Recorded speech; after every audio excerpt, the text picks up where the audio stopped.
Bien, ponga atención a lo siguiente. Según un estudio realizado por el Centro Mide UC, 7 de cada 10 personas afirman que al ir a votar, ninguna de las opciones las representa realmente, lo que demuestra el creciente desinterés de los chilenos por la política. Vamos a analizar esta situación con Flavio Cortés, director de Mide Sociedad, sociólogo de la Pontificia Universidad Católica de Chile. Bienvenido, muchísimas gracias por estar con nosotros. Buenos días. Ustedes han podido llevar a cifras algo que uno viene de alguna manera percibiendo hace mucho tiempo, que tiene que ver con cierta desafección de las personas con la política, cierto desinterés. De todas las cifras que ustedes logran recopilar y de esta encuesta, ¿qué es lo que más a usted en lo personal le llama la atención? La desafección, la distancia con la política, en la que tú decías recién.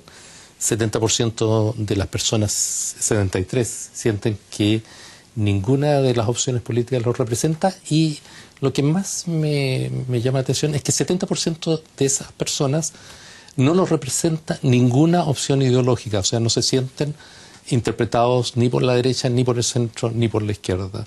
Ese fenómeno que a mí también me llamó la atención, yo no sé si ustedes logran hacer un análisis así como sociológico profundo, porque en realidad yo pensaba y decía, bueno, a lo mejor es porque el mundo no es ni tan blanco ni tan negro, y porque a lo mejor hay gente que históricamente se sintió más ligada a la derecha y que hoy día igual celebra algunas ideas de la izquierda y viceversa. ¿Es eso lo que ha ido pasando, que finalmente frente a una situación uno puede ver más el matiz?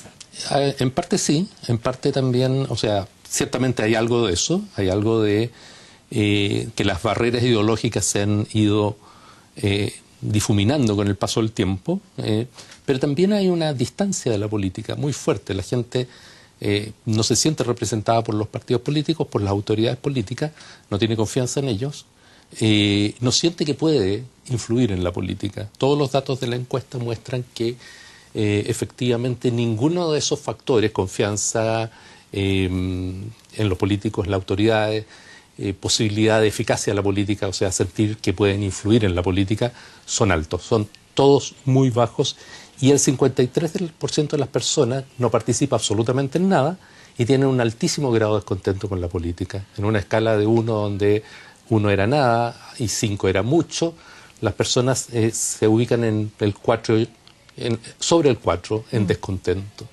Y por otro lado, un 32% de las personas, que los llamamos conformistas retraídos, tampoco participan en nada, también tienen altos grados de desilusión con la política o distancia con la política, pero no creen que haya que cambiar el sistema político radicalmente, mientras que están resignados.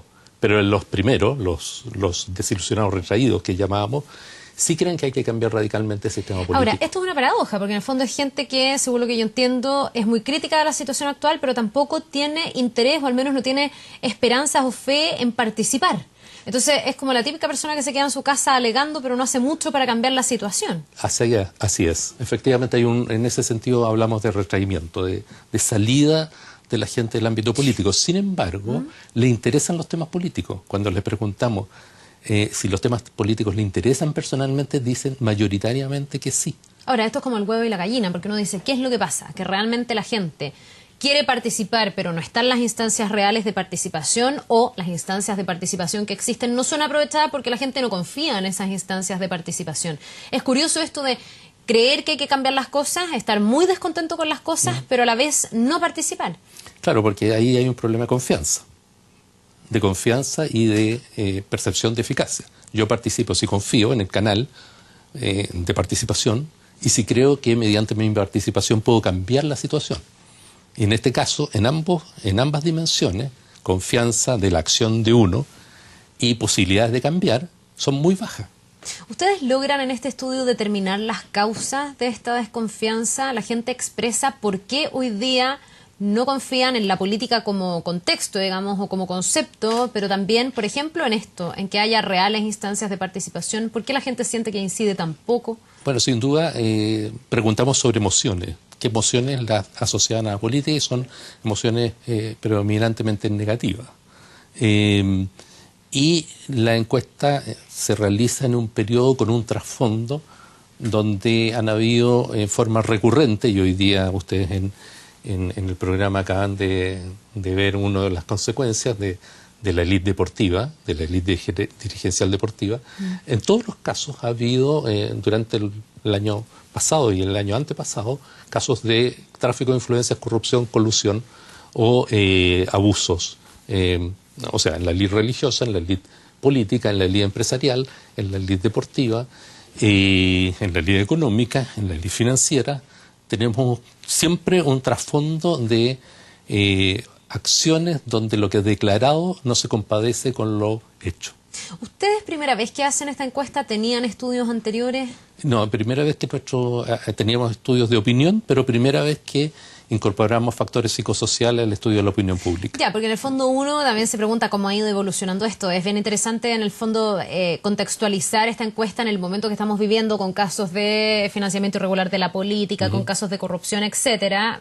No hay un estudio anterior, pero presumo también porque se ha visto así en el nivel de participación en las elecciones, por ejemplo, que hace unos años el descontento era menor. Exactamente. Y que hoy día estamos en un momento particularmente complejo. Así es. Lo que tenemos son encuestas donde se pregunta sobre confianza, y la cosa ha ido bajando sostenidamente a través del tiempo en las élites políticas. Y los otros datos duros que tenemos son los datos de participación electoral, donde hemos pasado de 80 al principio de la democracia a menos de 50 ahora. Ahora, ¿es posible hacer alguna proyección, a su juicio, desde este estudio? Porque nosotros estamos este año con elecciones municipales, el próximo año con elecciones parlamentarias y presidenciales. Y la gran pregunta que muchos se hacen, no solo los políticos, sino que también algunos analistas, es qué grado de participación vamos a tener. Y se teme justamente que haya muy baja participación. Esto nos estaría dando luces de que ese escenario es bastante posible. Es posible, sí. Sobre todo porque hoy día tenemos una situación de voto voluntario que no existía anteriormente, y no hay, por lo tanto, factores coactivos para que la gente vaya a votar. ¿De qué manera esto obliga a mí no me gusta mucho usar la clase política, pero a los políticos y a las élites a replantearse las maneras en que logran entusiasmar a las personas, porque hoy día, por ejemplo, estamos con un proceso constituyente que está abriendo vías de participación, de diálogos ciudadanos, de estos cabildos, donde hemos visto que la participación no ha sido tan alta como a lo mejor se pensó en un momento. Entonces alguien podría decir, bueno, pero si estamos abriendo los canales de participación, ¿por qué la gente entonces se queja? Si en el fondo aquí hay cómo participar. Porque el contexto de la participación es el que recién te decía. Falta confianza y falta percepción de que mi acción va a ser eficaz. Si la gente pensara de que efectivamente al ir a un consejo o a un cabildo, lo que fuese, pudiera su voz ser escuchada, y efectivamente terminara en una acción que efectivamente cambiara la situación, evidentemente tendría más estímulos para ir.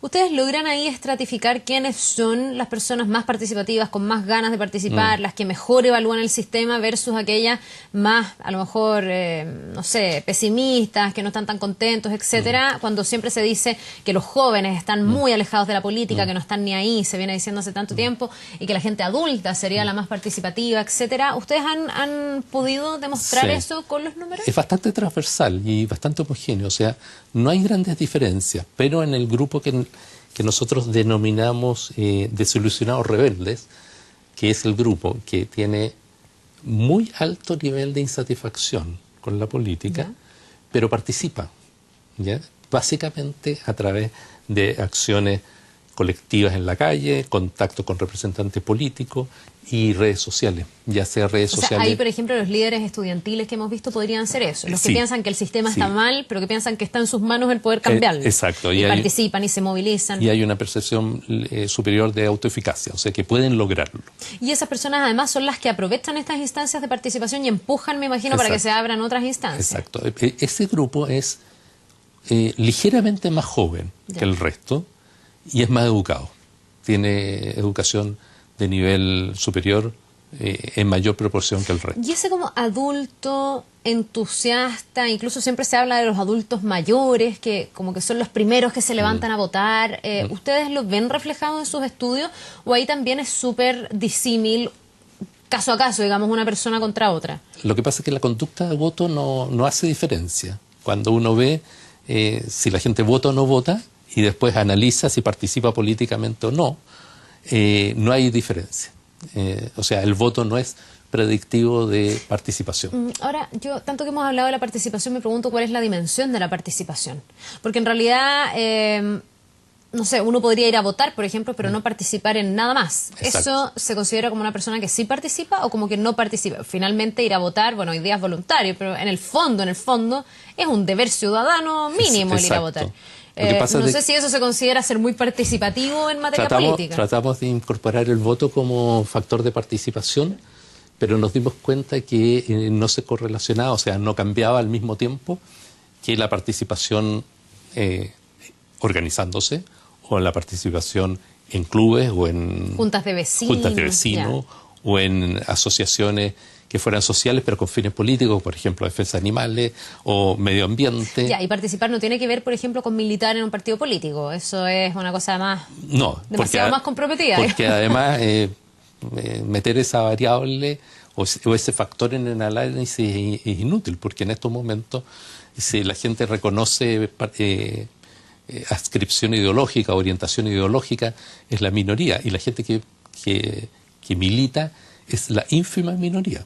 Ustedes hicieron esta radiografía en varias regiones. Esta es sí, un es el 70% nacional. de la población nacional. Lo pregunto porque alguien me decía la otra vez, un político me lo decía, no, cuando uno va a regiones el ambiente es totalmente distinto. La gente no siente esta desconfianza, en las regiones nos adoran. No, nosotros hicimos... ¿será tan así? Este no es una foto de Santiago, es una foto del 70% de la población del país. ¿Y esta desilusión con la política está igualmente presente en otras regiones? Es absolutamente homogénea. ¿Ustedes llegaron a regiones grandes, a grandes ciudades? Antofagasta, Temuco, Valdivia, Santiago, Viña del Mar, Concepción, Chiguayante, en fin, y comunas rurales. Y ahí la gente se siente igual de alejada de la política. Igual de alejada de la política.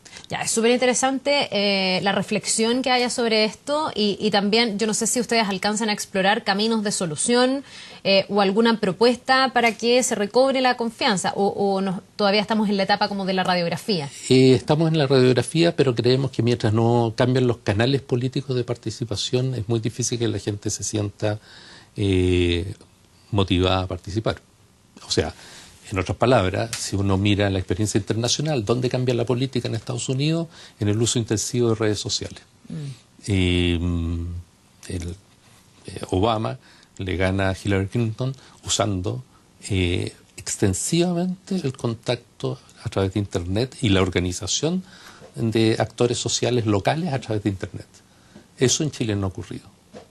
Bien, pues vamos a ver si se recoge el guante, porque hay elecciones este año y el próximo, y ahí evidentemente se va a jugar gran parte de esto, de cuánto entusiasmo, de cuánta participación haya, y además los canales y las vías de participación permanentes que debiese haber en una sociedad democrática siempre. Muchísimas gracias por este estudio. ¿Está en alguna página? Sí, www.mideuc.cl. Bien, pues muchísimas gracias, que tengas un muy buen día. Muchas gracias a usted. Vamos a otra cosa. Este día jueves, la Cámara Chilena de la Construcción manifestó su disposición